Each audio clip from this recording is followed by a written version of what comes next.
अस्सलामुअलैकुम रहमतुल्लाहि व बरकातहू। जनाब आज भाई की फरमाइश से माशाल्लाह नागरा बीतल माशाल्लाह पठोरा लिया ने बहुत ही जबरदस्त और क्वालिटी की चीज़ है। और माशाल्लाह डबल हड्डी दे बिल्कुल तोता फेस और चंगी जालर दे माशाल्लाह गोश्त दा बरो है। माशाल्लाह बकरा ही ने पिया 2022 की कुर्बानी ते लगन वाला और माशाल्लाह खूबसूरत चीज़ है। माशाल्लाह सुन्नत इब्राहिमी ते जितनी खूबसूरत चीज़ रही सो बिरा उतना ही सवाब मिलता है। तो पक्का खीरा जनाब चेक कर सकते, छीर पाई खड़ोता ने तो खूबसूरत माशाल्लाह चीज़ ने। माशाल्लाह जालर भी चेक कर सकते, तो लो जनाब फुल प्रूफ दे रहे हैं कि बिरा खस्सी बकरा ही ने और मशीनी खस्सी है जनाब। और माशाल्लाह वेल ही चेक कर सकते हैं, चंगी लंबी वेल है, दो वेखो बिल्कुल तीर कर सीधी लंबी गर्दन दे ने और बढ़न वाली चीज़ ने। अल्लाह के फजलो करम नाल 3 महीने बिरा पै ने, 2.5 तो 3 महीनों काफ़ी इन्हें माशाल्लाह होर भी वजन वधा जाना जे अगर अच्छी खुराक देसो। तो इस टाइम भी माशाल्लाह चेक कर सकते हैं, किधर ना हड्डी नजर नहीं आ रही। माशाल्लाह गोल मोल माशाल्लाह पटोरा ही ने और माशाल्लाह गोश्त दा बरो ने। और रेट की गल की जाए, रेट ही बिल्कुल मकूल और जायद मुनासिब हो सी।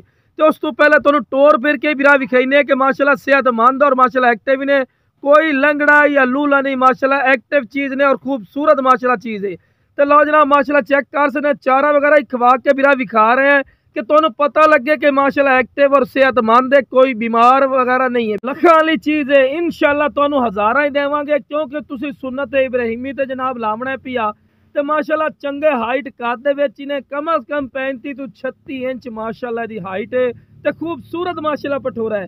तो पैर बिरा बनन क्योंकि तुहानू वीडियो बना के विखावनी होंदी है, इस कोल पैर बनने। तो माशाल्लाह नायाब तोहफा ही ने पिया बिरा जेड़ा बिरा लई सी इंशाल्लाह अल्लाह दे फजलो करम नाल फायदे च रासी। अगर ये नाल दा मंडी च लगे जाओ या किसी बिरा अयाली को पुछ ले सो तो आसन जनाब 70,000 रुपये का 80,000 रुपये का, लेकिन नहीं बिरा साडा इतना कम राइट होना कि थोड़ा दिल खुश हो जासी इंशाल्लाह अल्लाह दे फजलो करम नाल।